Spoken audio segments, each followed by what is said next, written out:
C'est pas ça. Alors, Anatole de Rouménil, bonjour. bonjour princesse Eleonore et bonjour à tous. Anatole, de quoi allez-vous nous parler aujourd'hui? Aujourd'hui, princesse, on va parler de l'âge de départ à la retraite. Bon, pourquoi pas, on vous écoute. C'est le Parlement, donc entre autres nos chers députés, qui vote la loi pour définir l'âge de départ en retraite légal. Bah, c'est parfait tout ça. Qu'est-ce qui vous plaît pas là-dedans? Ce qui me déplaît, c'est que tout ce beau monde s'en mêle, les députés, les sénateurs, les conseils constitutionnels et les syndicats. Oui, alors, il faut bien que quelqu'un décide, non? Bien sûr, mais dès qu'on a affaire à ces gens-là, tout de suite, ils vous pondent une usine à gaz. Voter un âge légal de départ à la retraite, c'est pas une usine à gaz. Oui, bon, disons alors une petite. Hein. Vous avez l'âge de départ à la retraite qui n'est pas le même pour tout le monde, la durée de cotisation aussi qui diffère, les fonctions régaliennes, le personnel de telle ou telle activité, les régimes spéciaux, j'en passe et des meilleurs, et tout ça dépend en plus de votre date de naissance. Bon, c'est des usines à gaz quand même, non? Oui, si j'ai bien compris, tout le monde s'en mêle, sauf le principal intéressé, le retraité lui-même. D'ailleurs, on s'en fout de son avis. On lui demande pas. Il fera ce qu'on lui dit, point barre. Non mais Anatole, vous avez autre chose à nous proposer? Oui, princesse. On commence par faire une liste de classification des différents métiers, activités, professions, appelez ça comme vous voulez, suivant leur pénibilité. Oui, vous pouvez nous donner un exemple de façon à mieux vous suivre? Oui, faire une liste officielle de pénibilité par un collège composé de syndicats patronal et employés, et surtout de médecins de la médecine du travail. C'est pas politique de faire ça. C'est vrai, ça les concerne pas. Si je comprends bien, on pourrait partir d'un travail très peu fatigant pour finir à un travail exténuant. C'est ça que vous voulez dire? Oui, princesse, c'est exactement ça. Par exemple, le travail le moins pénible, le moins fatigant, aurait une valeur de 1. Pour finir, au travail le plus fatigant, qui aurait une valeur de 1,2 ou plus. Oui, alors qu'est-ce qu'on fait avec cette liste?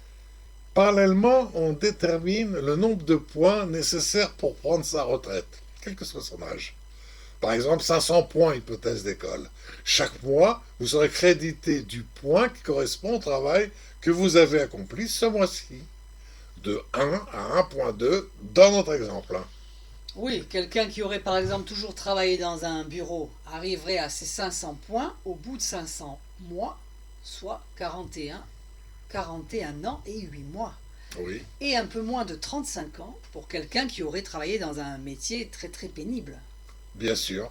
Vous avez pris là les deux extrêmes. Suivant son activité, une carrière pourrait ressembler à, par exemple, 50 mois à 1 point, 3 à 35 mois à 1,5, à 1,2, etc., jusqu'à arriver à 500. Oui, et s'il fait plus ou moins de 500 points, qu'est-ce qui se passe alors? Est-ce qu'il a le droit de le faire?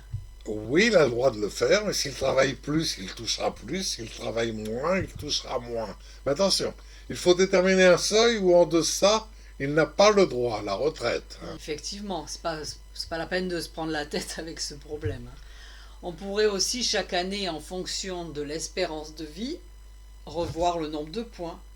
On passerait progressivement de 500 à 501, 502, etc.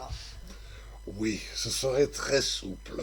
On pourrait aussi, chaque année, éventuellement réajuster la pénibilité avec le point. Votre proposition, d'ailleurs, elle résout l'âge de départ en retraite, mais pas le financement, ni le montant de la retraite. Step by step. Pour l'instant, on résout le problème de l'âge. On verra ensuite le financement et le montant de la retraite. Comme vous savez très bien le faire, princesse Eleonore, demandez donc à nos amis ce qu'ils en pensent. Mais c'est plus la peine, Anatole. Là, je crois que vous venez de le faire, là. Ils ont compris. C'est vrai, vous avez raison.